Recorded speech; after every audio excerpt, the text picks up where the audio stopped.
Ce film est basé sur des faits réels, qui se sont produits en 1988 au Chili.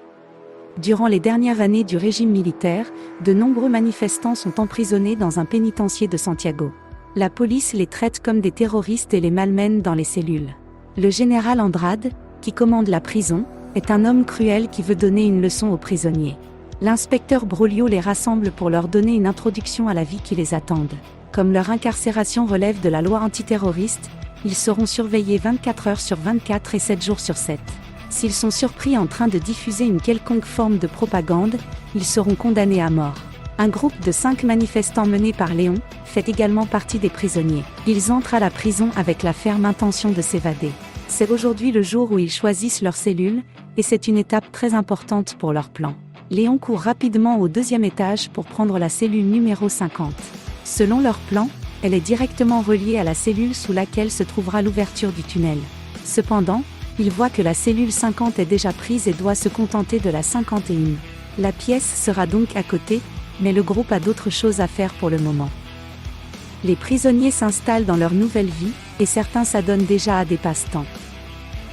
Pendant une pause d'1 heure, Léon, Raphaël et Germain discutent du plan. Léon est architecte et c'est le cerveau de la mission. Il sait qu'à quelques mètres du mur se trouve la rivière Mapocho entourée de palmiers. La distance du tunnel peut être calculée en fonction de leurs pas. Le tunnel devrait mesurer environ 70 mètres de long. Ils devront enlever environ 60 tonnes de terre pour creuser un tunnel d'une telle longueur. Mais la question reste de savoir où ils peuvent mettre toute cette terre sans que les gardes ne s'en aperçoivent. Alors que le trio discute du plan, un autre prisonnier, Polo, les observe. Plus tard, il s'approche de Raphaël et lui demande de participer à tout ce qu'ils essaient de faire. Le trio lui fait confiance et l'intègre au groupe. Dans la scène suivante, ils se trouvent dans la cellule du rez-de-chaussée qui est censée être l'ouverture du tunnel. Ils doivent faire un trou dans le mur et créer un bloc à partir des résidus. De cette façon, ils peuvent cacher le trou à l'aide du bloc lorsqu'ils ne travaillent pas.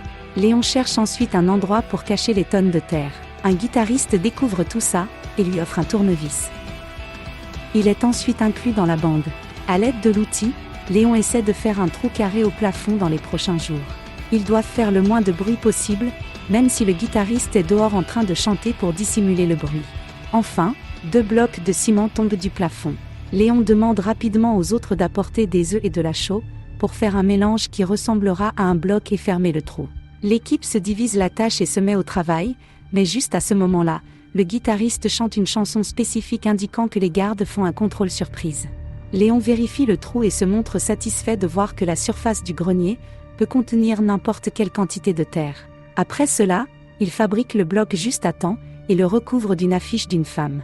Lorsque les gardes vérifient la pièce, ils ne s'attardent pas trop sur l'affiche. Un garde essaie de l'enlever mais s'arrête, parce que la fille porte trop de vêtements à son avis. Cela fait maintenant 34 jours que les prisonniers sont arrivés à la prison. C'est aussi un jour de visite où leurs proches peuvent venir les voir pendant un certain temps. Raphaël peut passer du temps avec sa femme, mais ils se disputent parce qu'elle n'a pas amené les enfants. Après les visites, le groupe continue de fabriquer un meilleur bloc qui ne sera pas suspect, même si les gardes le voient. Ils le font en remplissant de ciment une boîte creuse en bois. Lorsque le bloc est prêt, ils commencent à marteler le mur qui est censé être l'ouverture du tunnel. La cellule est remplie de résidus de ciment, lorsqu'ils sont informés de l'arrivée de l'inspecteur. Ils nettoient rapidement le désordre et font semblant de travailler. Heureusement pour eux, le garde ne regarde pas autour avant de s'éloigner. Léon allume la radio et continue de marteler le mur. Une fois qu'il est suffisamment grand, il place le bloc à l'intérieur et lui donne un aspect homogène. Le reste des résidus de terre est emballé dans un sac, puis emmené dans la cellule numéro 51. Léon le place ensuite sur le grenier au-dessus du plafond, le cachant là où les gardes ne penseraient jamais à regarder. Cela continue pendant les jours suivants. Le guitariste attend toujours à l'extérieur de la cellule pour garder un œil sur qui va et vient. Les 4 autres creusent le tunnel à tour de rôle. Les résidus de terre sont placés dans différents sacs, pour être transportés à l'étage supérieur et déversés sur le grenier. Ensuite, les blocs de ciment sont utilisés pour fermer les 2 trous et les garder cachés. Le groupe maintient suffisamment de présence sociale, pour ne pas paraître suspect. Pourtant, un prisonnier intelligent nommé Oscar voit qu'ils suivent la même routine tous les jours, d'une manière qui lui semble suspecte. Le 77e jour, Léon mesure la longueur du tunnel qu'ils ont creusé. Il est déçu de voir que ce n'est pas suffisant du tout. À ce rythme, il leur faudra des années pour terminer la tâche, ce qui signifie plus de chances de se faire attraper par les gardes. Léon se rend compte qu'il manque de main-d'œuvre. Plus tard dans la journée, Germain fait la corvée quotidienne qui consiste à apporter de la terre à l'étage supérieur.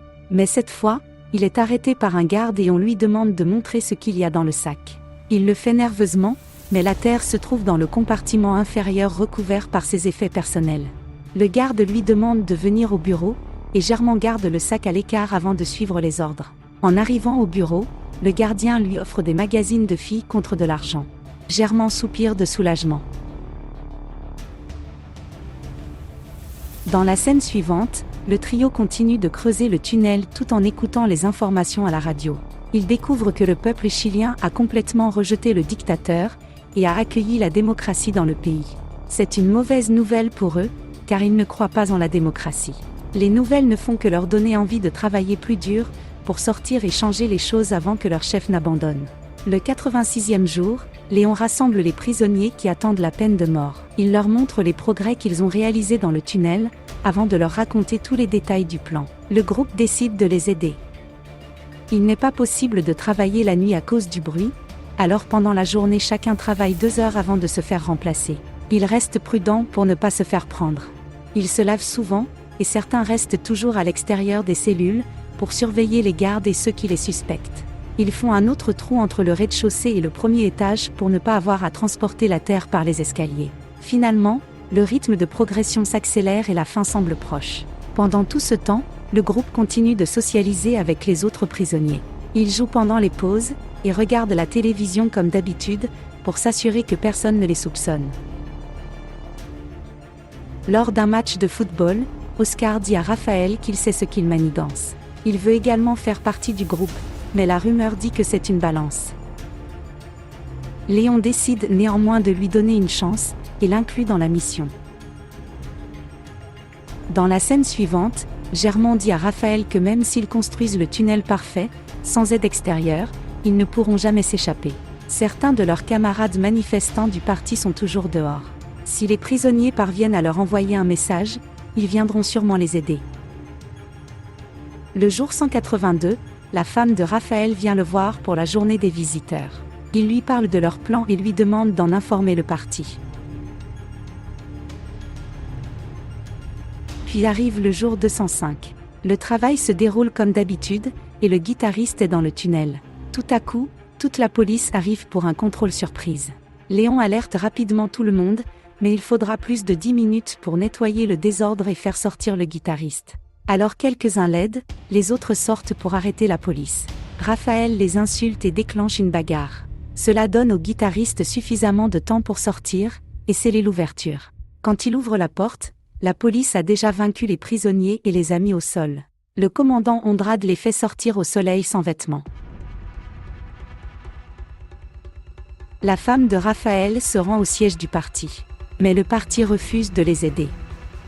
Cependant, elle n'abandonne pas et réfléchit à un meilleur plan.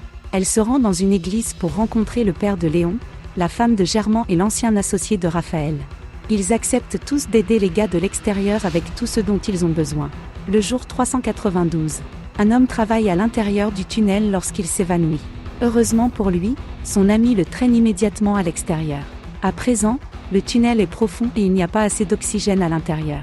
Pour résoudre le problème, ils incluent le charpentier dans l'équipe. Il fabrique un tuyau avec une sorte de ventilateur pour l'aération du tunnel. Le commandant appelle un homme rusé nommé Bigote. Il lui donne un paquet de cigarettes. En échange, il veut savoir ce que fait chaque prisonnier. Plus tard dans la journée, Raphaël découvre que le tunnel a traversé la frontière de la prison. Il crée un trou dans le sol et pousse un liquide rose à l'extérieur. Il est repéré par l'ami de Raphaël. Le jour suivant, le père de Léon vient le voir et lui révèle que le liquide est encore à 40 mètres de l'endroit où ils veulent que le tunnel se termine. Le jour 558, la ville est frappée par un tremblement de terre. Léon, qui est à l'extérieur, se précipite immédiatement pour sauver la personne à l'intérieur du tunnel. Heureusement, personne n'est blessé et le tunnel n'est pas bloqué. Au fil des mois, Léon s'est lié d'amitié avec un prisonnier en fauteuil roulant. Il raconte à l'homme le plan d'évasion et lui demande de se joindre à lui. Le gars refuse parce qu'il n'a aucun espoir, et sait qu'il ne peut pas ramper dans le tunnel. Puis, arrive enfin le jour où ils exécutent la dernière étape du plan, qui dure depuis des mois. Tout le monde est dans la salle de télévision, lorsqu'ils commencent à partir les uns après les autres. Personne ne se doute de rien. Ils sont 50 au total, ce qui signifie qu'ils doivent se faire confiance pour savoir qui peut passer après qui. Pendant ce temps, Bigot remarque l'absence des prisonniers, et sort pour vérifier. Le gars en fauteuil roulant essaie de l'arrêter mais en vain. Lorsque Bigot atteint la cellule, tout le monde est entré dans le tunnel sauf Oscar. Bigot veut prévenir la police, mais Oscar le retient. Bigot le poignarde avec un tournevis. À la fin, Oscar arrive quand même à assommer Bigot. Mais ensuite, la blessure l'empêche d'entrer dans le tunnel après les autres. Les 49 autres sont alignés à l'intérieur du tunnel en attendant que les gens de l'extérieur ouvrent l'autre extrémité. L'ami de Raphaël le fait et ils sortent l'un après l'autre. La femme de Raphaël a déjà préparé des vêtements de rechange pour chacun d'eux. Après s'être changés, ils se cachent près de la rivière, jusqu'à ce qu'un bus arrive pour les récupérer. Ils montent immédiatement dans le bus, mais Germain s'inquiète pour Oscar. Il leur demande d'attendre un peu, et va le chercher. Le reste des prisonniers découvrent l'existence du tunnel et pénètrent dedans. Les renforts de la police arrivent et rassemblent les prisonniers restants. Une sirène se déclenche, alors ils décident de partir sans Germain et Oscar. Quelques secondes plus tard, Germain arrive et dit qu'Oscar n'est pas sorti du tunnel. Comme ils ne peuvent rien faire, ils s'en vont. Pendant ce temps, d'autres prisonniers parviennent à s'échapper, mais la plupart d'entre eux se sont fait rattraper. On voit Oscar pleurer en prison et maudire son sort. Le commandant apprend la nouvelle et perd la tête. Dans le bus, tous les évadés reçoivent de l'argent et de fausses cartes d'identité. Après cela, ils sont déposés dans différents quartiers d'une autre ville par groupe de 3. À la fin, Léon dit au revoir à Raphaël et s'en va pour commencer un nouveau chapitre de sa vie.